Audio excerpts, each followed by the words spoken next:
Social media is poisoning nuanced conversation. We've got to stop it. Don't you see? Don't you see? Like, it's just poisoning everybody. It's like we've all lost our fucking minds. Somebody says an opinion, another guy swarms the opinion, other people jump in. Next thing you know, you're in a fucking, huge argument with someone who, if you were face to face, it would remain friendly and not so contentious. Some of you will say, yeah, but, things are fucked up out there. And things are fucked up out there. So why not have nuanced conversations? Many truths can be true at the same time, right? In other words, just because, I believe that systemic racism is a problem, I don't believe it's the only problem. But it is a problem, and I can acknowledge that it's a problem. Now, every time you say that, somebody will be like, yeah, well, how come, black people are killing other black people? What about that? Okay, that's true too. What about that? We've got to address that as well. Absolutes are what's fucking us. Like, why is everybody dealing in absolutes? And the only thing I can think of is because through social media as a platform, you can't have nuanced discussions. There is no more charity anymore. In other words, I'm a Black Lives Matter kind of guy, but when people are like, hey, all lives matter, I understand why they're saying that, because they feel personally attacked if you single out a certain thing, right? And I can gently explain to them the reason that, we're addressing the Black Lives Matter thing, and not automatically say that they're a racist if they say all lives matter, because I get what they're saying. Just like anything else, some of them probably are, jackasses, but not all of them. Some of them are just genuinely being like, well, how come all lives don't matter? And the next thing you know, everybody's attacking them and calling them racist. Now, a lot of you out there are like, oh, that's the liberals, Okay, so, and I can acknowledge that liberals are very flawed. We're attacking everyone, attacking, and like I said in the last video, we will eat ourselves. If you think you're safe, you're not. You'll see, even with this fucking video, I guarantee you some people are going to be like, oh, this guy's, and I'm not. And the difference between everybody else and me is I don't give a fuck what people say on fucking social media. I just don't care. It's not real life. It's just not. You log on and nobody is giving anyone the benefit of the doubt, ever. And it's because we've all been taken hostage in this psychological clusterfuck that's social media. We just are. A lot of people that are hearing this are like, of course, that's right. Stop participating in it. I'm putting this up on social media because I use social media. I'm a hypocrite. But after I read this book last year, I realized that it's poison. It's good to promote your business. It's good to connect with friends. But once we started introducing politics and all kinds of weird shit and opinions, it became nuts. And everybody's lost their fucking mind, And I don't know shit, who the fuck am I? But I'm just telling you, if everybody can just take a breath and stop articulating your opinion through text, because it's never going to work out the way you want it to. You have to have conversations. We have to have difficult conversations. Opinions can vary, and it is a social platform. But is it?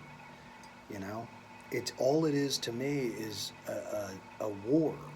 Like, it's just, and let me tell you what else. Memes are the worst form of propaganda we've ever seen, ever.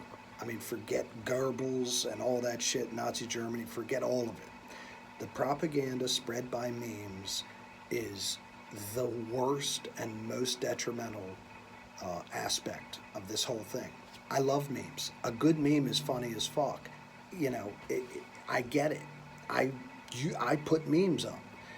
I mean, I'm really trying to not, especially political ones, because they're propaganda.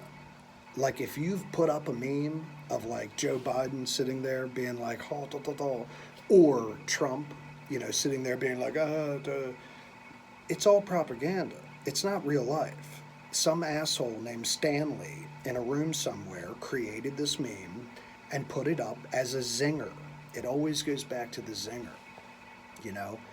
And I don't know if everybody gets that. I think some people put them up thinking that they're hardline facts, and they're not. They're just not. They're an attention-getting zinger way to confirm your thoughts, and then you share it. The share and like button. Remember, we talked about that one already. The like and share button. Insidious. It's awful. It spreads like wildfire. You know, it's nuts. Another thing with the memes, right?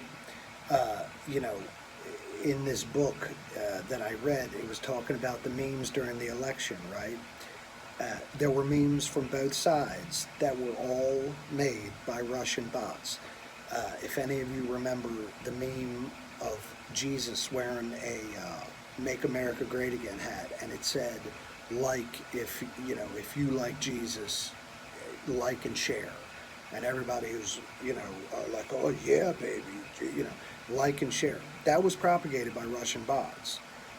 Same way with the other side. There was a Hillary meme of her. No. There was a meme of this liberal chick, and she looked like a psycho. She was like, and she was psychotic, and it said something like, a liberal snowflake freaking out over climate or some shit like that. Like and share if you think she's dumb, or something. Everybody liked and shared. All of it created by Russian bots. Like, that's not a conspiracy theory. That's been proven. Tristan Harris, Roger McNamee, researched for many years and have looked into all this stuff.